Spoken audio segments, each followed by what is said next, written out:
Hi friends, this is Laura with Potpourri of Life. I hope that you're doing well, and I am in the process of making an herbal tea, and this tea consists of my cold flu brew, that's what I call it, and that has like peppermint, elderflowers, rose hips, ginger, anise seed, thyme, yarrow, and calendula. So those are all good things. The other thing that I added in was I have a tea blend that I make for my Lyme. I'm going to explain to you why I'm making this tea. Then I added in some rose hips because rose hips are good with vitamin C and stuff.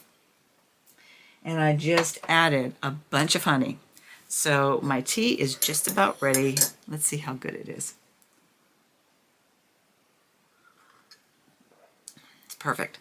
Now, the reason I'm sharing this with you is I have been sharing a lot of ways to keep your immune system strong.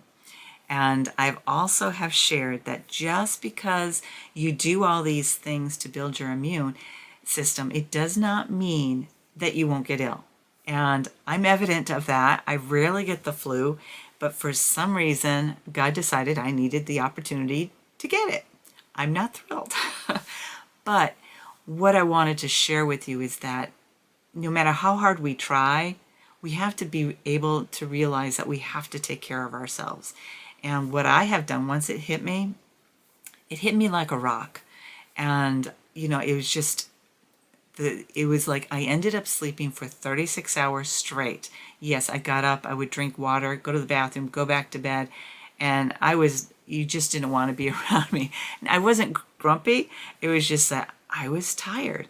So you'd have the fever, you have all this stuff, and I'm just like, and my body aches to no end. So I'm doing better, but I'm still dealing with the heat waves. No, this is not menopause. This is just the flu and how it's processing through my body.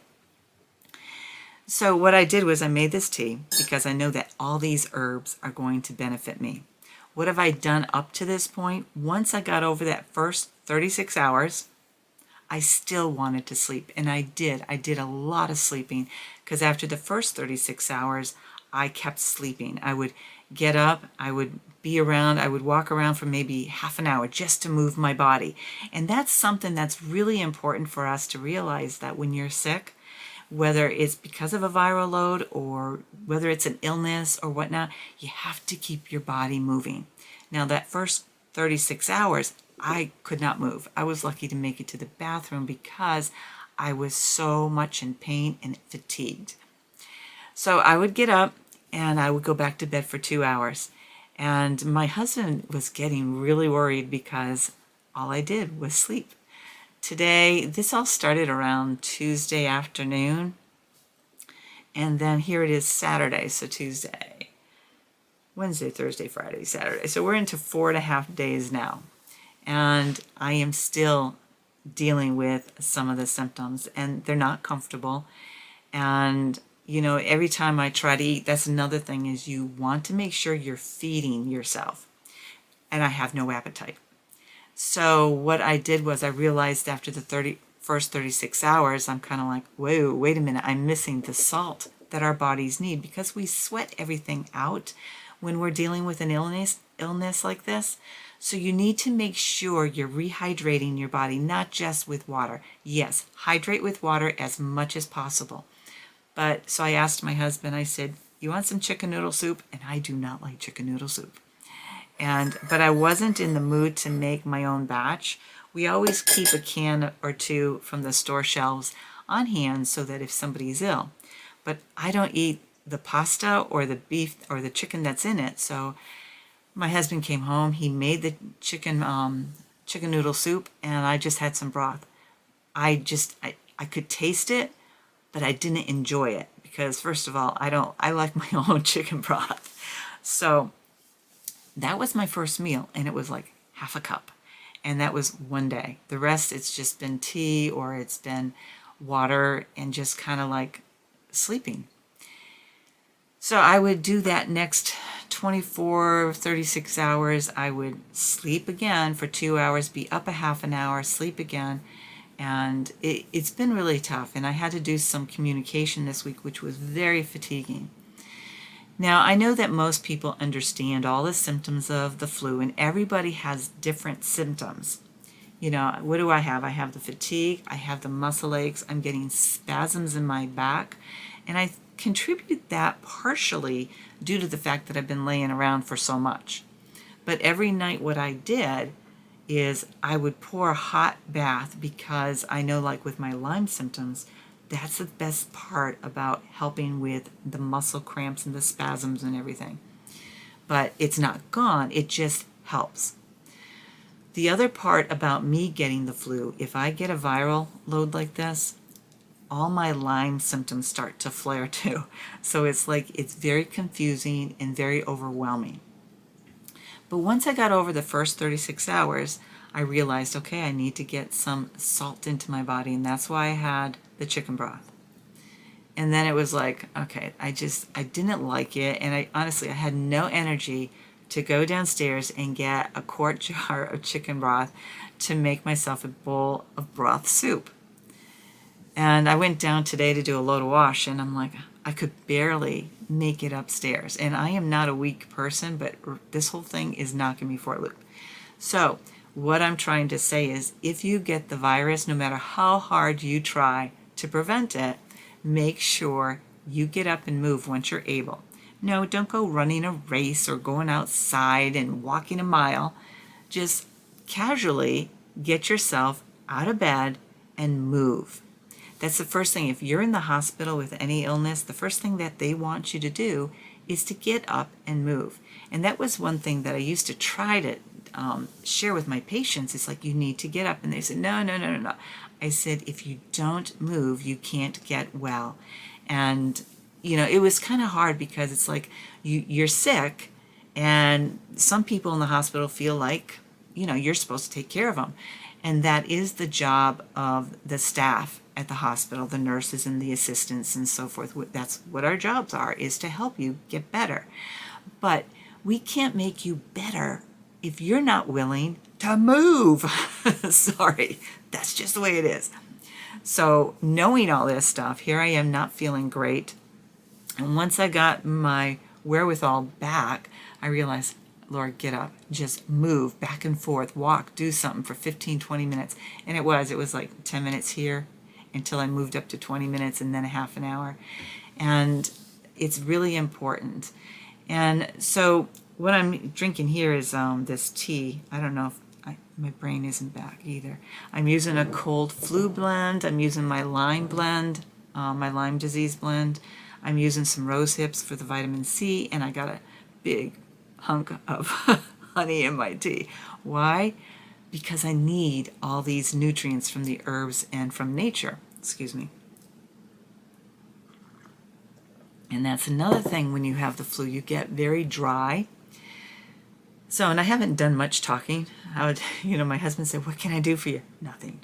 So he came home from work one night and he says, do you want anything? I said, no, not really. And then I said, what about popcorn?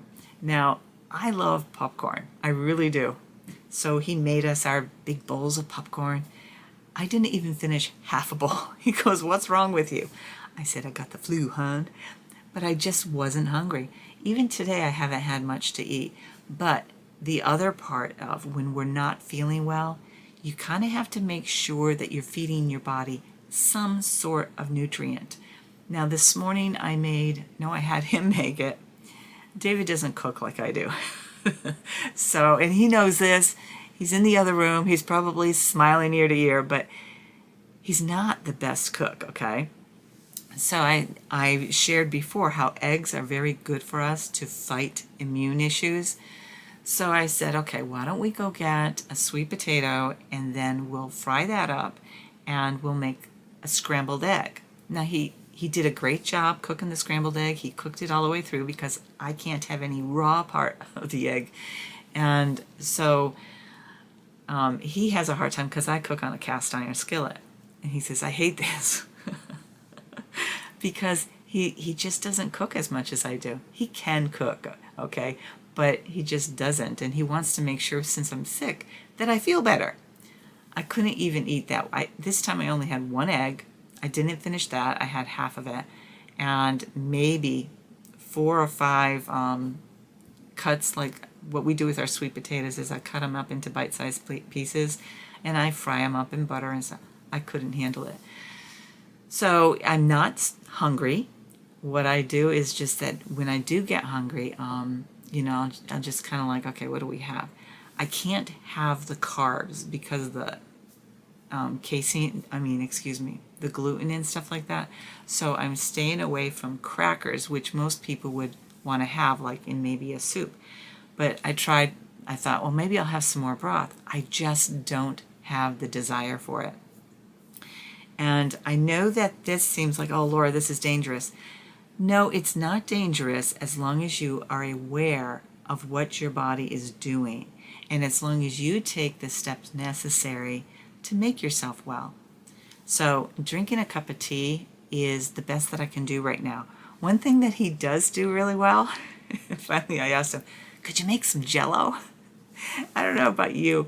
The last time I was in the hospital, I had surgery, and then anytime I've had surgery, they give you Jell-O. Because of course, once you get out of anesthesia and all that other stuff, you have, you're hungry and you're thirsty, and the best thing that they can give you is Jell-O because the kitchens are closed. So I said, you know what I'm really craving is some Jell-O. So he made me some. I'll be having that in a little bit. It's black cherry.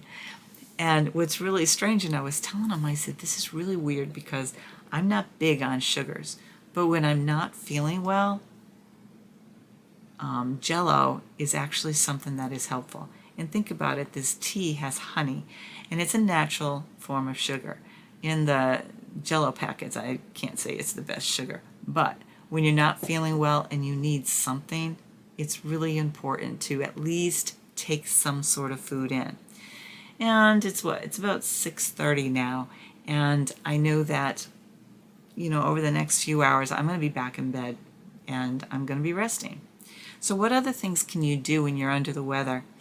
And me, I just sleep. And I've never slept so much in my life as I have this week. I have never encountered a moment where and I'm sitting here thinking, what did I do when I had the kids? You know what I did? I pushed through. And I was younger then. But even as I get older, I'm accepting the fact that it is okay to sleep. And I'm thankful.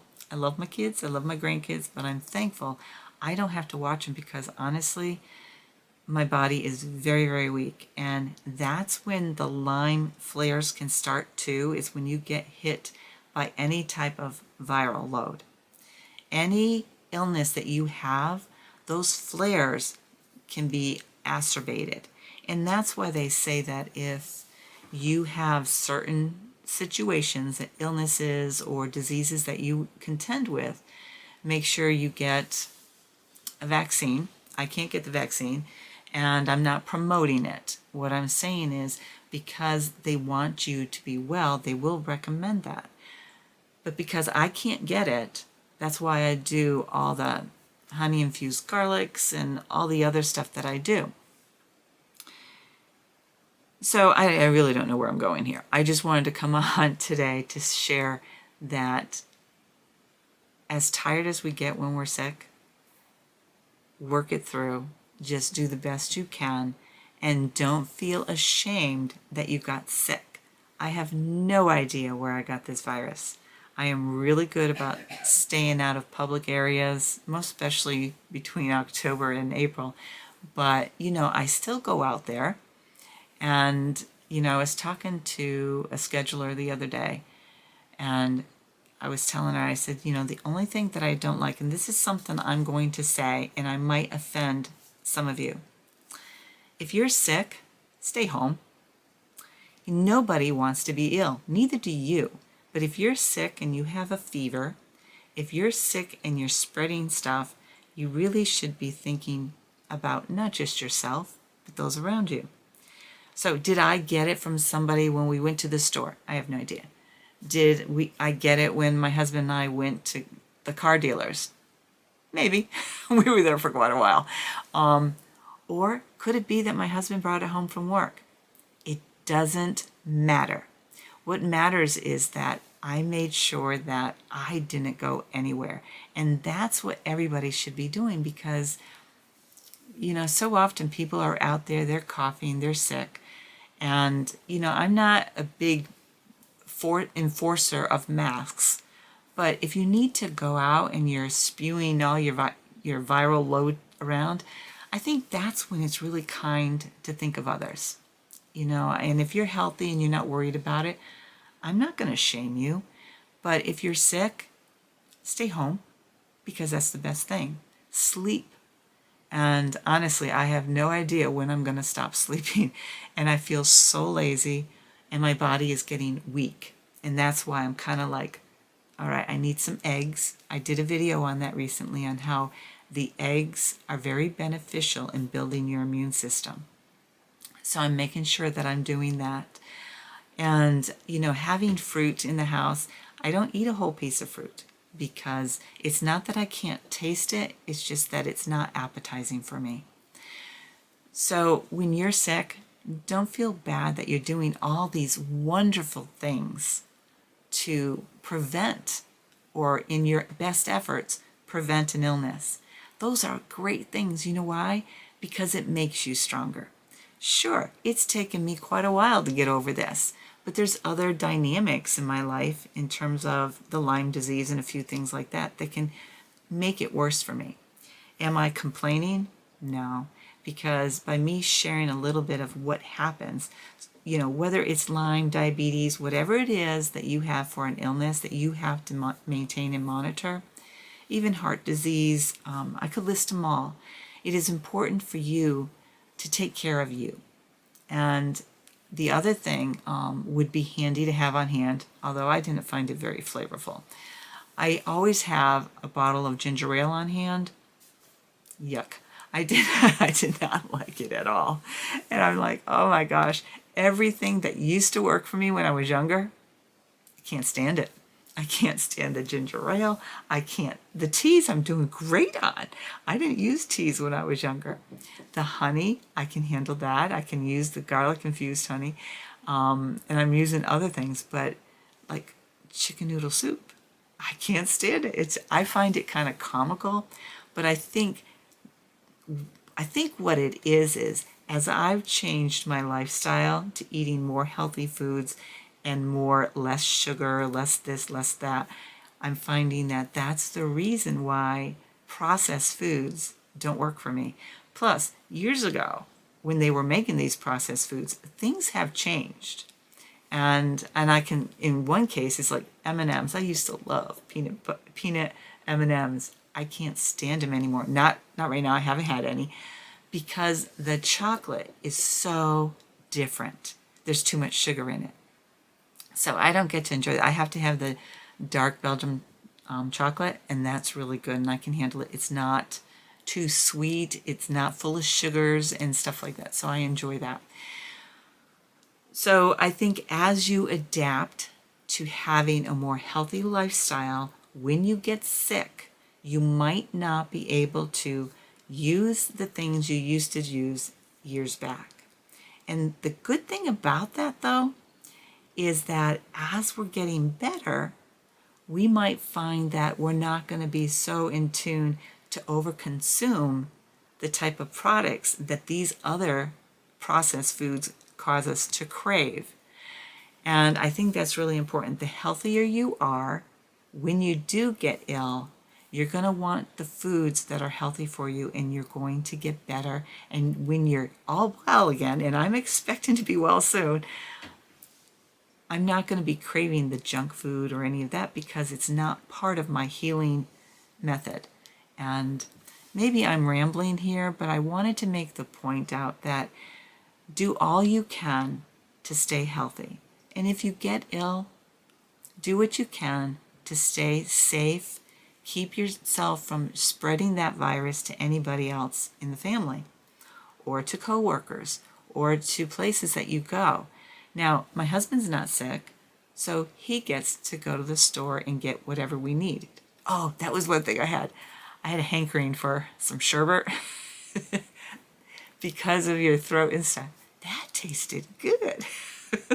So that was one thing that I did enjoy, but I'm not craving it a lot. So I just have, I guess the new half-gallon size, it's smaller than a half-gallon. That's what he got me. And it's orange. That's the only flavor I'm craving right now. I really don't like sherbet, but it's doing the job. He got me like a little quarter cup of it, and it was perfect. So if you find yourself ill, make sure you have somebody who can go out and get things that might make you feel better. I'm not saying to have them bring you back chocolate, unless it's Belgium dark chocolate. And I'm not even suggesting that. Make sure you have some teas on hand.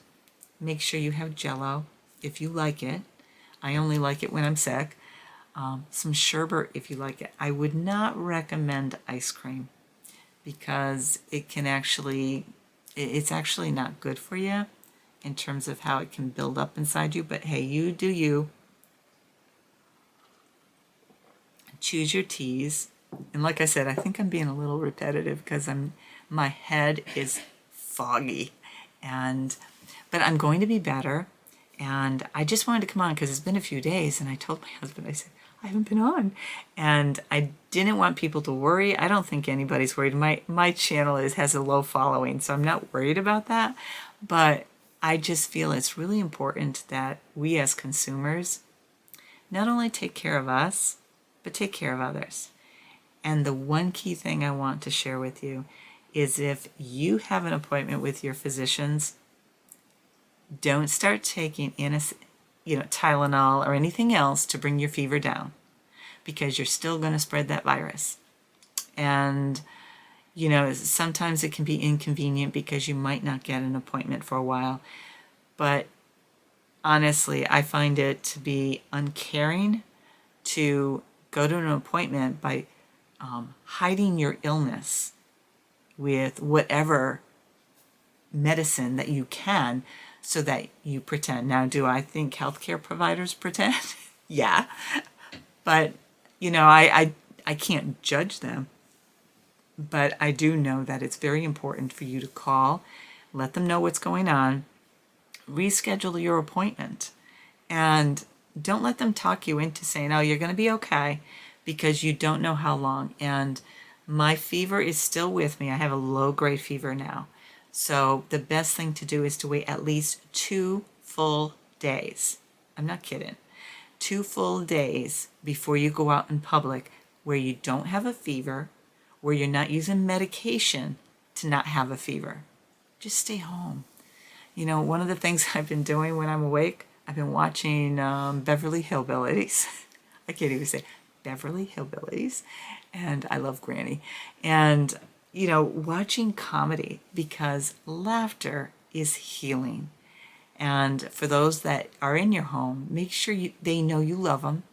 And if they want to do something special with you, let them. Maybe not let them snuggle up to you unless they're sick too, but just kind of be by each other so you can spend time together and just enjoy each other's company and laugh. Put in a good video. We don't get TV, so I don't have to worry about the trash that's on TV, which I'm grateful for. But we have other videos and stuff too that, what's your favorite video? One of mine, which might go in, is Down Periscope. That's one of my most favorite videos of all time. And I know it might offend some people, but if I'm ever having a down day or something, I tell my husband, let's put Down Periscope in. Or if I'm not feeling good, he goes, you want to watch it?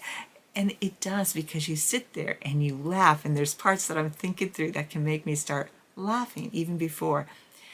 The other one is like MASH. We always watch MASH, and we love that because it's human. It's human life. It's real things happening, and you see the humor in life. And I may not like how I feel right now, and this smile is very pretentious. It's not real. I do. I have to go and lay down and stuff. But what I'm saying is, find joy when you're not feeling good. But don't find yourself stuck in bed, stuck on the couch, doing absolutely nothing. And if you don't want to watch anything, if you're a crochet person, just pick up the crochet. I don't have the patience for it right now. And make yourself well in terms of your mind. Bring your mind into line with where you want to be and remain positive. So I just wanted to step on just for a few moments, and hopefully it wasn't that long, and hopefully I'll be able to come on again tomorrow. I'm going to do little bit by little bit, and I've got tons of chores to do because I haven't done a thing. I did do laundry, and so little things I'm doing, but my husband has to bring it up because I can't lift it. And trust me, folks, if you've never had the flu, and I'm sure the majority of the world has, it hurts. But we're all going to be better, and I want you to really think about caring for everybody else that's around you. Work, grocery store, wherever you go shopping, your care providers, if you have appointments, whatever it is, do the right thing because we don't need everybody sick. Stay home and get well. Folks, I hope you have a pleasant night, and I hope that each of you stays well, and that if you do get the flu, just keep on doing what you started to build your immune system, and take it easy, little by little. Have a wonderful day, and may God bless you abundantly.